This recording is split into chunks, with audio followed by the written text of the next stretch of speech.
প্রিয় দর্শক, আসসালামু আলাইকুম। মাদ্রাসা ছাত্র সাদ বিন আজিজুর রহমানকে নিয়ে নতুন করে আলোচনা শুরু হয়েছে। সবাই জানে মাত্র 500 টাকার জন্য নিজের মাকে চিরতরে শেষ করে দিয়ে, তাই নয়, আলামত লুকানো সহ ঘটনার মোড় অন্যদিকে ঘোরাতে বাড়িতে ডাকাতির খবর ছড়ানো হয়েছে। এই ঘটনা নাড়া দেয় বিশ্ব বিবেককে। সবার ভেতরে কৌতূহল, মসজিদের ইমাম সাহেবের ছোট ছেলে মাদ্রাসা ছাত্র হাত খরচে টাকার জন্য নিজের মাকে দুনিয়া ছাড়া করলো, ডিপ ফ্রিজে ভরে রাখলো। 2 দিন আগেও সাদকে সবাই মূল মাস্টারমাইন্ড হিসেবে জানতো, কিন্তু প্রকৃত ঘটনা হলো সে এটার সাথে জড়িত নয়। প্রশ্ন আসছে, তাহলে কে করলো? এই কাজ করেছে মূলত সাদের বাড়ির 4 তলার ভাড়াটিয়া।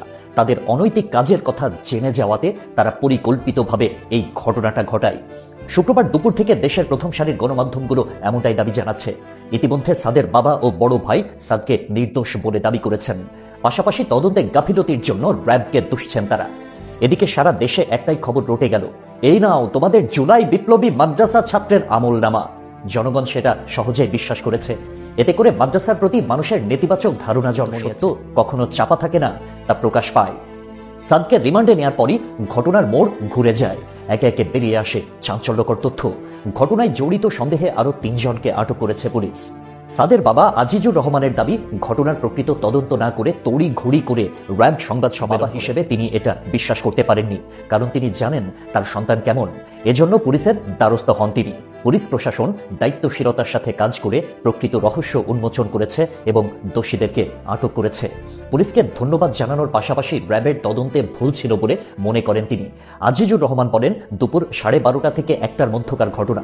আমি মাদ্রাসায় ভিডিও ফুটেজ দেখেছি। আমার ছেলে মাদ্রাসা থেকে বের হয়েছে 1:15টায়। এরপর মসজিদে গিয়ে জোহরের নামাজ আদায় করেছে। তারপর সে বাসায় এসেছে। মাদ্রাসায় ক্লাস নিয়েছে 6 জন শিক্ষক। প্রত্যেকে বলেছে সাদ তাদের ক্লাসে উপস্থিত ছিল। সে কোনো ক্রমেই 1:15টার আগে মাদ্রাসা থেকে বের হয়নি। এটা জানার পরে তিনি নিশ্চিত হন তার ছেলে এই ঘটনার সাথে জড়িত। তাদের বাবা বলেন, ভাড়াটিয়ার সাথে সাদের মায়ের ঝগড়া হয়েছিল। প্রতিশোধ নিতেই তারা এই ঘটনা ঘটায়। ঘটনার দিন ভাড়াটিয়া ওই নারী বাসায় এসে গল্প শুরু করে। তখন সাদের মা তরকারি কুটছিলেন। এরপর উপর থেকে 2 জন ছেলে নেমে এসে তার নাকে মুখে স্প্রে করে। এরপর তিনি অজ্ঞান হয়ে পড়লে তারা বাকি ঘটনা ঘটায়। সাদের বাবার সন্দেহ, তার স্ত্রীকে জীবিত অবস্থায় ডিপ ফ্রিজে রাখা হয়। দোষীদের শাস্তি এবং ছেলের মুক্তি। এখন আপনারাই বলুন, সাদের ভেতরে কি ঝড়টাই না বয়ে চলেছে? সামাজিক মাধ্যমে সে তার মায়ের জন্য দোয়া চেয়ে পোস্ট করায় আমরা তাকে নিয়ে কত ট্রল করেছি, অথচ সে কিনা নির্দোষ ছিল। প্রিয় দর্শক, সাদকে আটক করে র্যাব যখন নিয়ে যাচ্ছিল তখন তার মলিন চেহারার ভেতরে ছিল না বলা অনেক কথা। এলাকাবাসীও বিশ্বাস করেনি সাদ তার মায়ের সাথে এমনটা করেছে। অবশেষে এই রহস্যের জটলা খুলে যাওয়ার পাশাপাশি আমরা দেখতে পেলাম নিরপরাধ সন্তানকে মাস্টার মাইন্ড বানিয়ে দেওয়া নাটক। আল্লাহ হাফেজ।